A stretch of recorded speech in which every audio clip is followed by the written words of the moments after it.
प्रधानमंत्री जी ये बता दीजिए, आपने कहा था भाइयों बहनों मित्रों हर सांसद 5 गांव आदर्श बनाएगा। अगर यह है हिम्मत किसी भाजपा आरएसएस के नेताओं में और देश के दलाल मीडिया के बिकाऊ पत्रकारों में, तो 5 गांव के हिसाब से 40 गांव हमें बनारस लोकसभा में बता दीजिए। मोदी जी कहते हैं कि जुमलों वाली बात, मोदी जी का तो सबसे बड़ा जुमला 15 लाख का था, जो कोरोना काल में 3.12 गुना काला धन बढ़ गया। यानी हिंदुस्तान को जो आवाम को मिलना था 15-20 लाख नहीं मिलना था, अब 45 से 50 लाख मिलने वाला है, मिल गया। ढोंगी और फेंकू धोखा है, उत्तर प्रदेश ही नहीं पूरा देश बचा लो, ये मौका है। और फूल को है धूल चटाना, नहीं करना है भूल। एक भूल कमल का फूल पूरे देश ने झेला है। एक ही बटन आपने दबाया था, 400 का सिलेंडर 1000 में मिलने लगा था। सोचिए कि अब अगर आप बटन दबाइएगा तो 400 का जब 1000 में मिलेगा तो 1000 वाला कितना में मिलेगा, बेरोजगारी कितनी आएगी, महंगाई कितना बढ़ेगा। इसलिए सोच समझ के, ये भिखारी लोग, ये सपोले लोग जिनके खून में इनका डीएनए खराब है, ये डीएनए गोरे अंग्रेजों के दलाल मुखबिर बुजदिल का डीएनए है, वो आज देश में के शासन सत्ता पर निर्भर है। सावरकर को ये लोग अभी बता रहे थे भारत रत्न देंगे, काहेगा भैया, तेरे बाप का लाज है, जिसको मर्जी दे दोगे। उत्तर प्रदेश में इनका जमीन ही नहीं, इनका सब कुछ खिसक चुका है। यह उत्तर प्रदेश के चुनाव को एन केन प्रभावित करने के लिए कोरोना वायरस को भी बीजेपी में ज्वाइन करा लिया। समझिए, पश्चिम उत्तर प्रदेश में इनकी इलाज होने थे तो उन्होंने कोरोना का बढ़ता केस दिखा रहे हैं। अब जैसा ही पश्चिम उत्तर प्रदेश किसानों का बेल्ट कम गया तो कोरोना के सब कुछ नॉर्मल हो गए। 2800 करोड़ रुपए की संपत्ति 210 करोड़ में बेच दी जाती है, और हम उसी नेता को भगवान समझ लेते हैं। कहते हैं कि ये नहीं होते तो भारत नहीं होता। अरे भैया, तुम नहीं थे तब से भारत है। जब तुम पैदा नहीं लिए थे मोदी जी, तब भागरा नांगल डैम बना था, तब देश में तमाम संस्थाएं बनी थी मोदी जी। पर्दा प्रथा सभी धर्मों में है, कोई ये नई बात नहीं है। लेकिन बीजेपी की गवर्नमेंट कहती है कि कंगना रनावत की तरह बिकनी में आओ, बिकनी में घूमो, हम तुम्हें Y+ सुरक्षा देंगे, हम तुम्हें पद्म सम्मान देंगे, तुम महापुरुषों को गाली दो। भाजपा के अंधभक्तों को यही अच्छा लगा। और आपने जो पीएम केयर फंड में पैसा लिया, वो कैग के निगरानी में क्यों नहीं आप लोगों को बता रहे? तो आप जुमला अगर सुनिएगा तो प्रधानमंत्री 5 लाख का बूट, 10 लाख का सूट, 24 घंटा बंदा बोलता झूठ पर झूठ, झूठ पर। नमस्कार, आदाब, न्यूज मिर्ची में आप सभी का स्वागत है और मैं हूं आपके साथ अल्ताफ यास। दोस्तों, राजधानी रांची के डेली मार्केट में पहुंचे हैं और एक खास मेहमान से आपकी मुलाकात कराएंगे। अभी इन दिनों पूरे भारतवर्ष में सियासी घमासान चल रहा है और आपको पता है कि 5 राज्यों में चुनाव का माहौल बना हुआ है और इसमें जो भारत की सियासत है वो बहुत गर्मा गर्मी चल रही है। इसी बीच जो है रांची पधारे हैं पंकज श्रीवास्तव जी। आप लोग इनको सोशल मीडिया पर और अनेकों प्लेटफॉर्म पर कह सकते हैं कि समाज सेवी के तौर पे जो है अपनी आवाज़ उठाते रहे हैं और बेबाकी के साथ उठाते रहे हैं। इनमें खास बात यह है कि ये अपनी बातों को बेबाकी के साथ रखते हैं और इनके पास रत्ती बराबर भी जो कह सकते हैं कि उनको झिझक नहीं होता है, चाहे वो पार्टी कोई भी हो। मैं पार्टी का नाम लेना नहीं चाहूँगा, लेकिन पंकज जी बखूबी जानते हैं और इनके जो चाहने वाले, इनके जो समर्थक है, ये बखूबी उनको जानते हैं कि पंकज जी किस तरह से निष्पक्षता के साथ जो है जनता की मुद्दों को ऊपर लेके आते हैं। सबसे पहले आपका झारखंड के सरजमी पे स्वागत है, अभिनंदन है जी। नमस्कार पंकज जी, कैसे आना हुआ झारखंड आपका? देश में जो इस समय चल रहा है, देश की जो हालात है, देश को आप यूं कह सकते हैं कि गर्त में ढकेलने का जो एक साजिश षड्यंत्र प्रयोग है, जिसके कारण आपने देखा होगा कि 2014 का जो भारत था वो भारत की गिनती विश्व के तीसरे देशों में होता था और भारत तीसरे पैदान पर था। आज वही भारत बांग्लादेश से पीछे हो गया, आज वही भारत नेपाल से पीछे हो गया, श्रीलंका से पीछे हो गया, बर्मा और भूटान से पीछे हो गया, और भूटान जैसी देश, नेपाल जैसी देश आंखें दिखाने लग गया। तो जरूरी सा हो गया कि इसके निराकरण, बीमारी का इलाज ढूंढा जाता है। तो इस बीमारी का इलाज ढूंढना हम सभी भारतीयों का परम कर्तव्य है। झारखंड आने का कुछ खास वजह? बिल्कुल, एक होनहार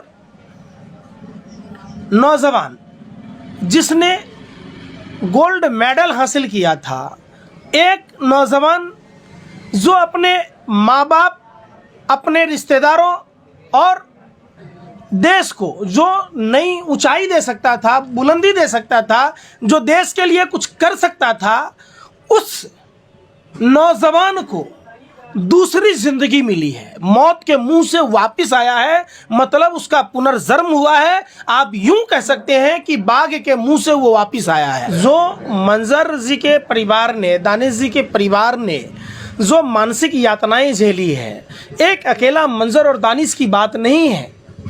ये सवाल आप अगर देश में देखेंगे तो जो कानून की व्यवस्था है, जो कानून संवैधानिक सिस्टम है, उस सिस्टम के खिलाफ। और सबसे बड़ी बात है कि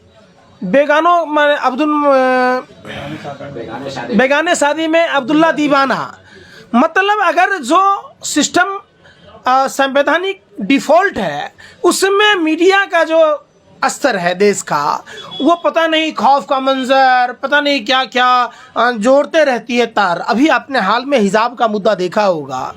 हिजाब सिर्फ धर्म का मुद्दा नहीं है। हमारे देश के मीडिया के लोगों को और अनुभक्तों को कंगना रनावत जैसी दीदी चाहिए।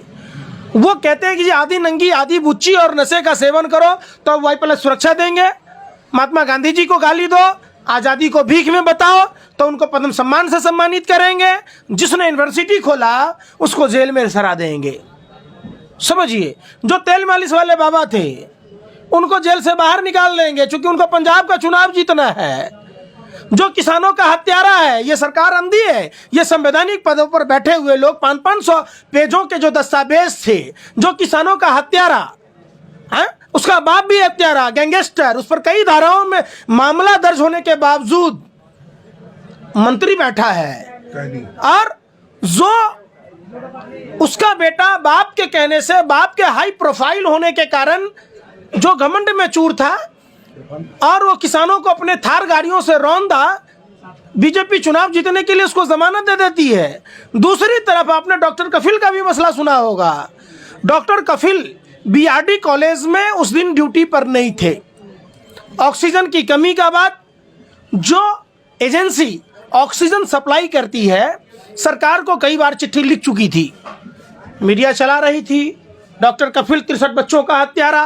अरे भैया, हेमचंद्रा की रिपोर्ट और वहाँ की डीएम की रिपोर्ट और सफदरजंग अस्पताल की कमेटी आई थी, यूपी गवर्नमेंट की कमेटियाँ थी, सारे कमेटी से बरी होने के बावजूद डॉक्टर कफिल को बर्खास्त कर दिया गया सिर्फ इसलिए कि वो मुसलमान है। एक जो ऐसा प्रतिभावान डॉक्टर भगवान का दूसरा रूप होता है। और वहीं दूसरी ओर जब डॉक्टर कफिल ने गलती नहीं की, छुट्टी पर थे, फिर भी उन्होंने फर्ज समझा, बच्चों की जान बचाने की कोशिश की, अगल से बगल से कहीं उधार लाकर, पैसा लाकर ऑक्सीजन सिलेंडर लाया। न जाने 500 से अधिक बच्चे मरते, फिर भी उन डॉक्टर पर कार्रवाई हुई। इसी कड़ी की बात कहते हैं। आज जिन 29 लोगों को बरी करने की बात की गई है, मैं सबके परिवार में जाऊंगा और मेरा सवाल देश के मीडिया पर अंकुश लगाने का होगा। इतनी भी मीडिया को स्वायत्तता मत दीजिए कि वो सरकार के सामने मुजरा गाए, वो सिस्टम के सामने मुजरा गाए और निर्दोष लोगों को दोषी करार दे। एक मीडिया का, भारत के मीडिया का जो लोकतंत्र के चौथे स्तंभ कहे जाते हैं, उनको दीमक खा गई है, जंग खा गया है। वो आज आप वर्ल्ड के सूची में देखेंगे तो भारत की तमाम मीडिया का जो असर है सबसे नीचे पैदान पर है। जितना झुमका नहीं गिरा बरेली के बाजार में, देश के मीडिया का स्तर भाजपा की सरकार में गिर गया। लोग मीडिया पर भरोसा नहीं करते और मीडिया आतंकवादी से ज़्यादा खतरनाक है। एक आतंकवादी एक जगह बम फोड़ सकता है, हमारे देश की मीडिया 1000 जगह एक साथ बम फोड़ देते हैं, कुछ भी खबर चला देते हैं, किसी को भी बेगुनाह कह देना, किसी भी कौम को गाली दे देना, किसी को भी सजायाफ्ता मुजरिम बना देना, और जो सजायाफ्ता मुजरिम है उसके बचाव में आना। तो हमारा रांची आने का मकसद ये है कि आखिर हम सरकार से यह पूछना चाहते हैं और संवैधानिक पदों पर बैठे हुए लोगों से पूछना चाहते हैं कि कब तक हिंदुस्तान का युवा मंजर और दानिश की तरह जेल के सलाखों में सड़ता रहेगा। आखिर जवाब दे ये मीडिया क्यों उनके परिवार को यातनाएं झेलनी पड़ेगी? कब तक मंजर जी जैसे निर्दोष लोगों के पिता अपने को शहीद होते रहेंगे? ये सवाल पूछता है भारत, और हम जैसे भारतीय थूकता है। ये सवाल पूछा जाता है कि सवाल आखिर कब तक ऐसी इस तरीके की सिस्टम चलेगी? बताइए, ये एक जगह की बात नहीं है। पंकज जी बहुत ही बेबाकी के साथ हर बात को रखते हैं, और पंकज जी एक बात पूछना चाहेंगे, जिस बेबाकी के साथ वो सवाल को रखते हैं, डर नहीं लगता है कि मोदी सरकार आप पर भी यूएपीए लगा सकती है? देखिए, मोदी सरकार का बस नहीं चलता है, नहीं तो भाजपा के लोग तो हमारी कब की हत्या करा चुके होते, एनएसए यूपीए में डाल देते। प्रयत्नशील लगातार हैं, लेकिन देश में जो हालात है, कब तक आप घूट घूट कर जियोगे? कब तक अपने समाज के लोगों को आप घूट घूट कर मरने दोगे? एक न एक दिन अगर आपने माँ का दूध पिया, अगर आपके माता पिता ने अच्छी परवरिश दी, तो आपको खुदीराम बोस बनना पड़ेगा, आपको भगत सिंह बनना पड़ेगा, अपनी कुर्बानी देनी होगी। अगर आप नहीं देते हो, आप अगर खुदीराम बोस नहीं बनते, भगत सिंह नहीं बनते, चंद्रशेखर आजाद नहीं बनते, अशफाक उल्लाह खां नहीं बनते, तो निश्चित तौर पर भारत को गुलाम होने से कोई भी नहीं बचा सकता। आज देश की स्थिति क्या है? 2800 करोड़ रुपए की संपत्ति 210 करोड़ में बेच दी जाती है, और हम उसी नेता को भगवान समझ लेते हैं। कहते हैं कि ये नहीं होते तो भारत नहीं होता। अरे भैया, तुम नहीं थे तब से भारत है। जब तुम पैदा नहीं लिए थे मोदी जी, तब भागरा नांगल डैम बना था, तब देश में तमाम संस्थाएं बनी थी मोदी जी। अच्छा, ये तो बताओ। पंकज जी कह रहे हैं कि 70 साल में जो नहीं हो पाया वो मोदी जी 7 साल में कर दिखाएं, विश्व गुरु बन चुका है भारत। आप ऐसा सवाल उठा रहे, बताइए। आप रोटी खाते हैं कि कुछ और खाते हैं? भाजपा अनुभक्तों की तरह गोबर को चौवनप्राश समझ के खाते हैं। भारत आज़ाद कब हुआ? 1947 में। संविधान कब लागू हुआ? 1950 में। पहली सरकार कब बनी? कब बनी? अब वाजपेयी जी 6 साल प्रधानमंत्री थे, मोरारजी देसाई थे, चंद्रशेखर आजाद थे, बीपी सिंह थे। क्या? तो ये तो उनके बड़े बड़े आला कमान कह रहे हैं ना कि 70 साल में जो नहीं कर पाए वो हम 7 साल में कर दिखाएं। अगर देखिए, समझिए, यही बात समझने की चीज है। लोग इतिहास नहीं पढ़ते। जब देश आजादी की लड़ाई लड़ रहा था, उस समय सिंगल एक ऐसी पार्टी थी, कांग्रेस पार्टी। कांग्रेस पार्टी का स्थापना ही इसीलिए हुआ था, देश की आज़ादी की लड़ाई लड़ने के लिए। फिर जो हेडगेवार 1924 में छोड़कर आरएसएस बनाया था, रॉयल सीक्रेट सर्विस, आपको भी पता है। आप देखे होंगे कि 1937 में अहमदाबाद के जो हिंदू महासभा का अधिवेशन हुआ, द्वि राष्ट्र के सिद्धांत को पारित किया गया। 1941 में मुस्लिम लीग के फजाहुल हक के साथ श्यामा प्रसाद मुखर्जी, देश का सबसे बड़ा गद्दार, देशद्रोही, जिसने सरकार बनाई थी बंगाल प्रेसिडेंसी में, और वहाँ वो मंत्री बने थे, समझिए।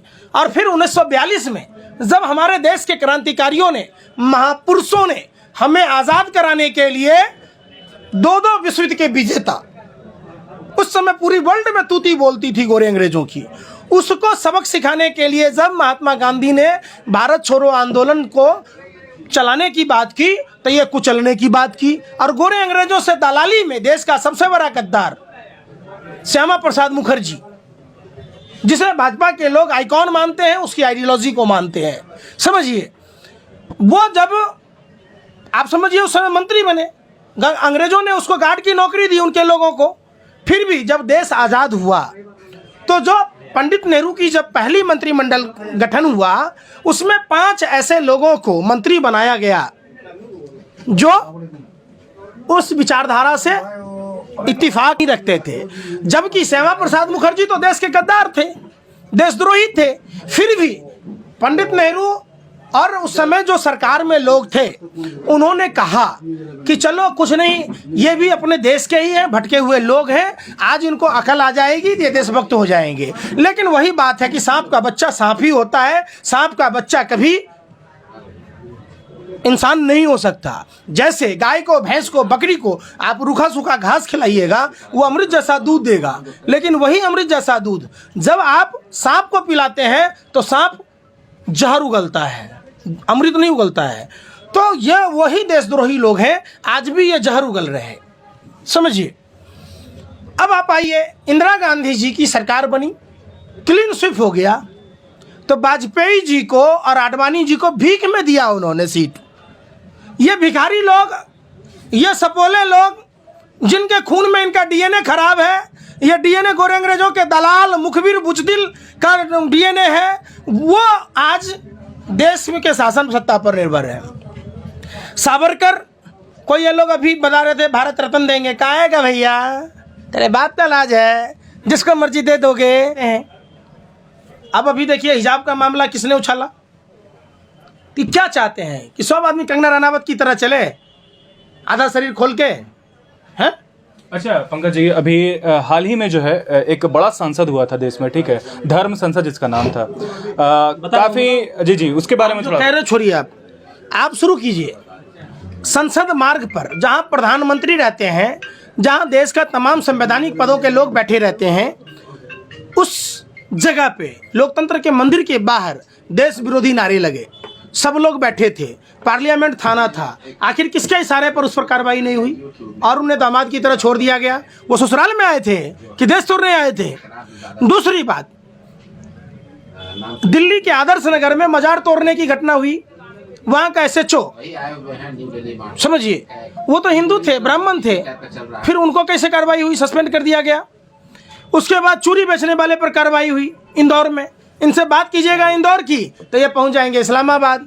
कानपुर में देखा होगा आपने रिक्शा वाले के साथ क्या हुआ, करनाल में किसानों के साथ क्या हुआ, वो तो सारे हिंदू थे, फिर उन पर लाठियों से क्यों मारा गया?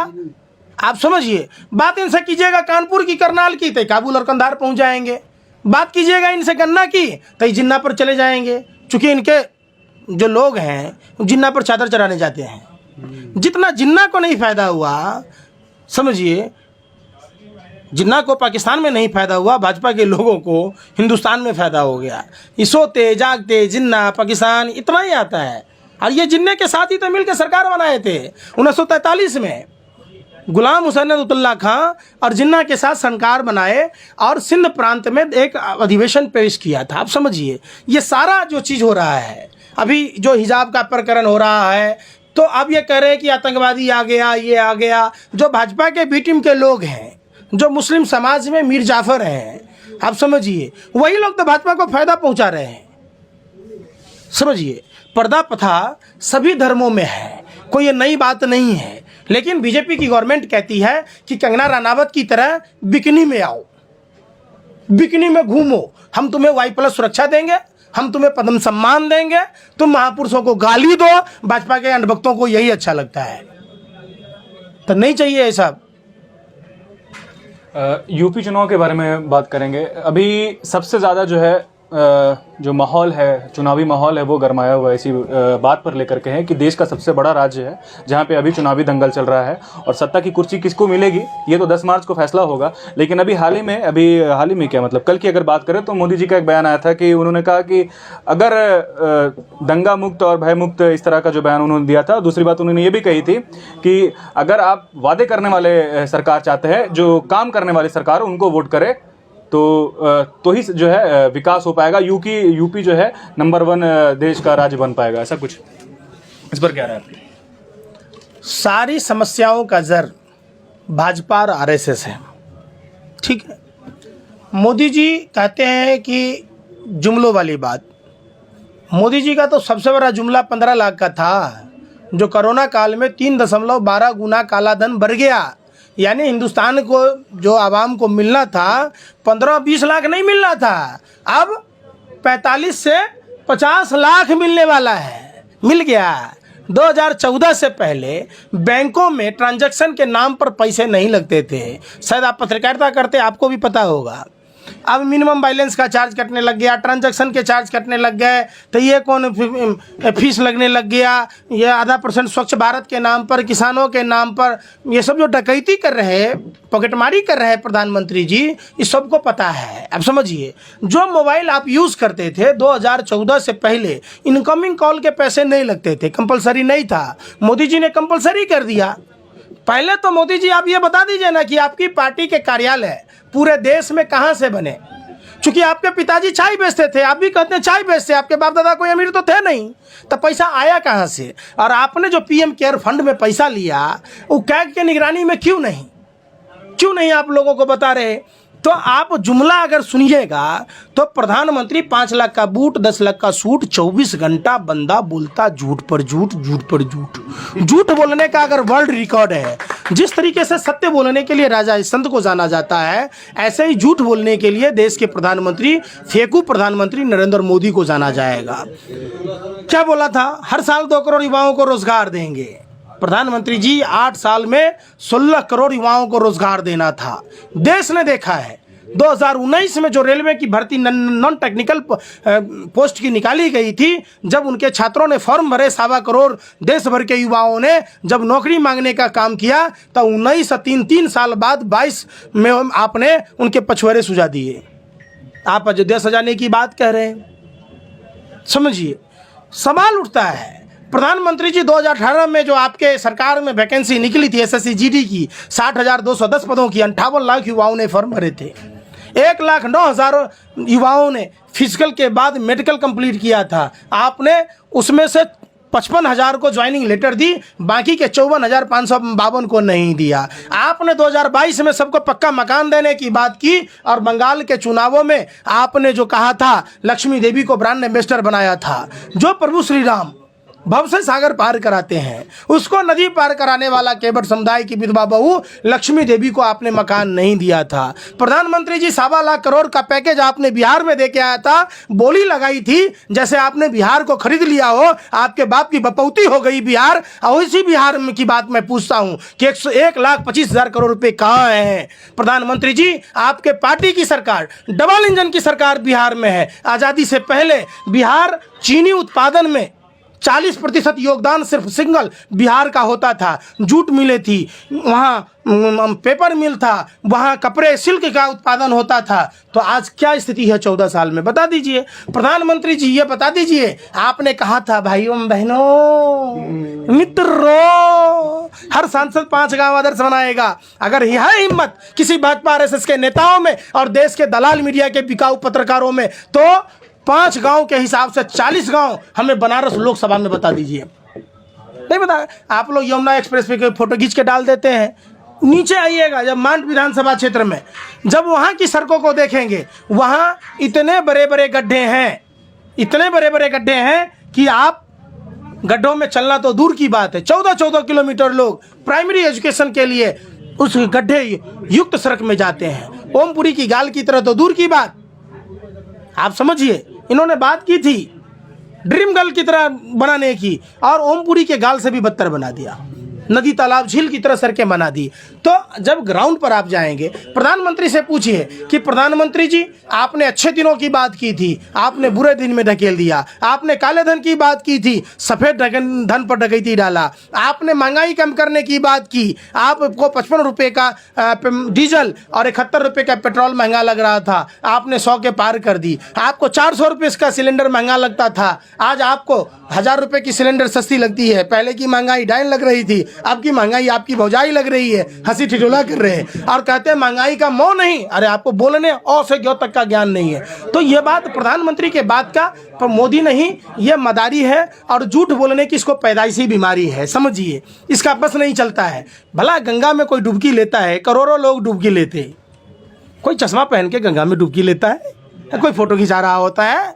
ये ड्रामेबाज है, बचपन से अभिनय करने का इसको शौक है और ये अभिनय करता है। मैं अभी कह देना सीएम तन्नी से मैं बच के आया हूँ। अरे देश की जनता कह रही है प्रधानमंत्री जी कि कोरोना की आग में जो आपने झोंका था, पूरी देश जिंदा बच गया है। इसके लिए आपको धन्यवाद देता है। प्रधानमंत्री को शर्म ही नहीं है।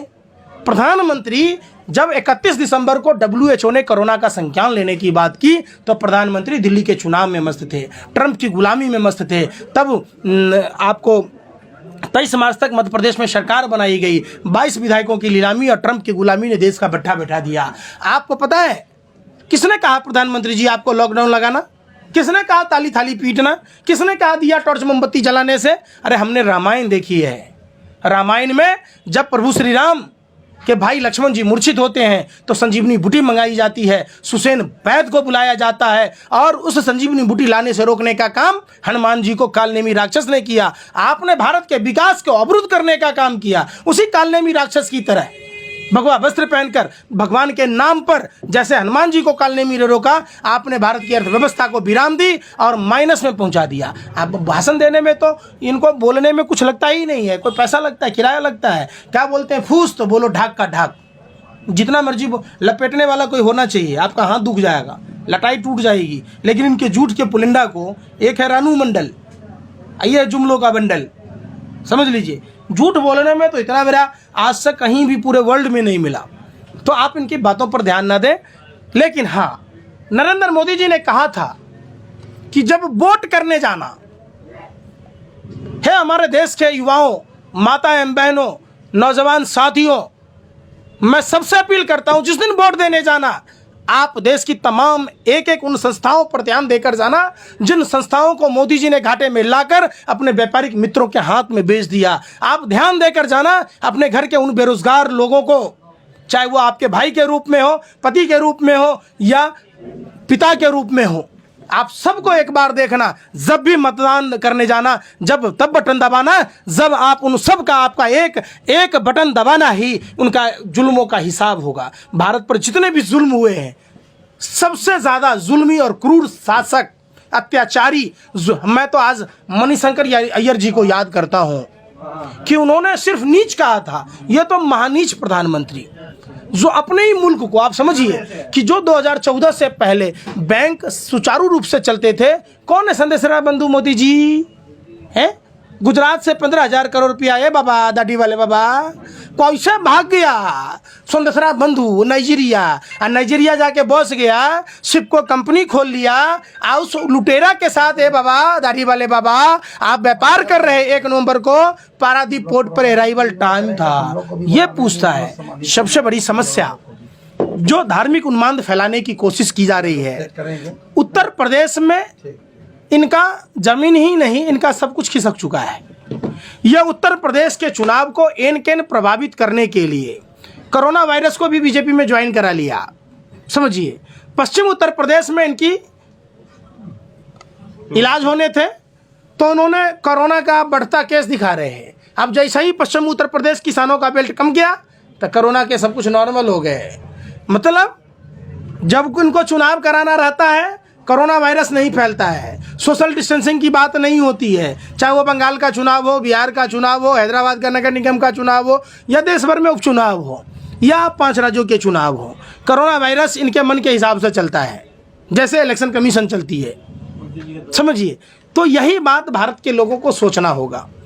ये गोवलकर के सिद्धांत को मान रहे हैं। सबसे बड़ी बात है कि 95% लोगों को गरीब बनाना, 5% लोगों के हाथ में सत्ता का केंद्रीकरण देना, और यही कारण है कि अंबानी और अडानी के संपत्ति में लगातार इजाफा हो रहा। प्रधानमंत्री से पूछिए ना कि आपने विकास किया क्या, और आपने सवाल की थी धारा 370 की। मैं वही चीज़ कह रहा, जिसने आज़ादी के भारत छोड़ो आंदोलन को विरोध किया था, जो भारत का गद्दार था, पंडित नेहरू ने उनको मंत्री बनाया, और उसी गद्दार ने जब उनके मंत्रिमंडल के समय में धारा 370 पास हुआ था। पता नहीं विपक्षी पार्टियां क्यों नहीं जवाब दे पाती है। और विश्वनाथ प्रताप सिंह की सरकार थी, समझिए, भाजपा के समर्थन से मंडल कमंडल का खेल हुआ। मैं समझता हूं इस्लाम में आतंक नहीं है।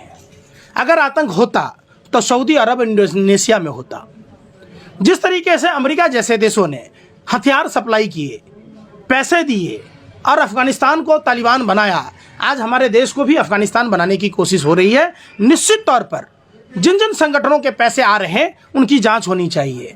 और ये कह के कि मुसलमानों का दमन करना, मुसलमानों की बदनाम करने की जो कोशिश है, वैश्विक एक कोशिश है जो सभी कंट्रियों में की जा रही है। इससे मुस्लिम समाज के जो लोग हैं, खास करके उनको आंखें खोलने की ज़रूरत है। मेरे हिसाब से जो उनके अपने मीर जाफर हैं, उनसे सतर्क रहने की ज़रूरत है। जो ये चंदा चोर गिरोह हैं, आजकल देश में एक ही ट्रेंड चल रहा है, हिंदुओं को गाली दोगे मुसलमान चंदा देगा, मुसलमानों को गाली दोगे हिंदू चंदा देगा, अगरों को गाली दोगे पिछड़ा देगा, पिछड़ों को गाली दोगे अगरा देगा। तो हमें इस मानसिकता को, हमें चंदा किसी को नहीं देना चाहिए। हमें अपने आजू बाजू में जो लोग उस लायक हैं, हमें उसको मदद करनी चाहिए। ये सारा खेल चंदों का है। अब समझिए, अब होता क्या है कि उत्तर प्रदेश का चूंकि चुनाव है, इनकी ज़मीन खिसक रही है, तो यह हिजाब के बहाने उसमें आतंकवादी संगठन को जोड़ रहे। अरे भैया, आप इतने निकम्मे निठल्ले हो, आपका माने जो आईबी है, आपका रॉ है, उसको पता नहीं चला कि हिंदुस्तान में क्या गतिविधि होने वाला है। मतलब साफ है कि फिर 10-20 बेगुनाहों को जाति और धर्म के नाम पर उठाकर जेल में बंद कर देंगे। फिर मंजर और दानिश के जैसे युवा जेल में सड़ते रहेंगे, जीवन और मौत से जूझते रहेंगे, उनके परिवारों की शहादत होगी।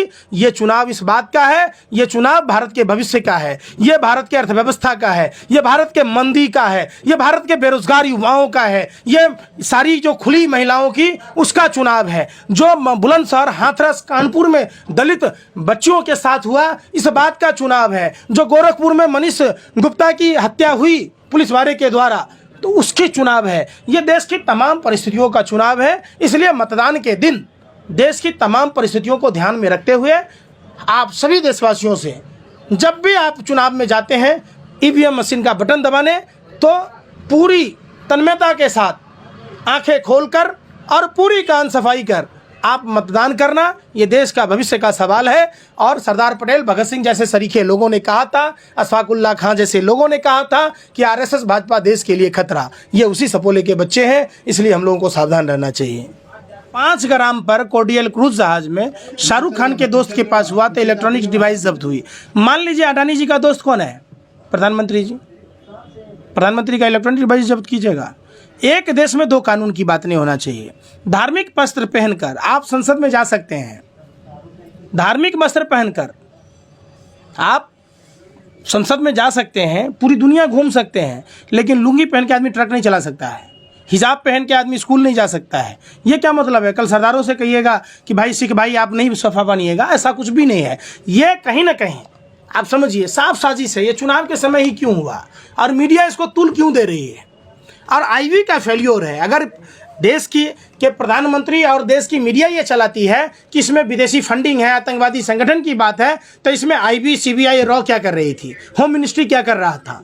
समझिए, ये सारा खेल समाज को डराने की, धमकाने की और देश को के हालात बिगाड़ने की है। आज गिरिराज सिंह जैसा आदमी बिल से बाहर निकल के बिलबिला के आता है जैसे सांप के बिल में किसी ने गर्म पानी डाल दिया हो।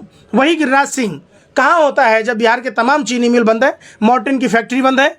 तो भाजपा एक सर्कस है, उसमें अलग अलग तरह के जानवर हैं, राष्ट्रीय जोकर हैं। समझिए, कभी उल्लू का खेल दिखाएगा, कभी बंदर का दिखाएगा, कभी भालू का दिखाएगा, कभी मोर का नाच दिखाएगा, कभी तोता का दिखाएगा। तो ये इस झांसे में नहीं फंसना चाहिए। फंसना बिल्कुल ही नहीं है। शिकारी आएगा, जाल बिछाएगा, लोभ में फंसना नहीं।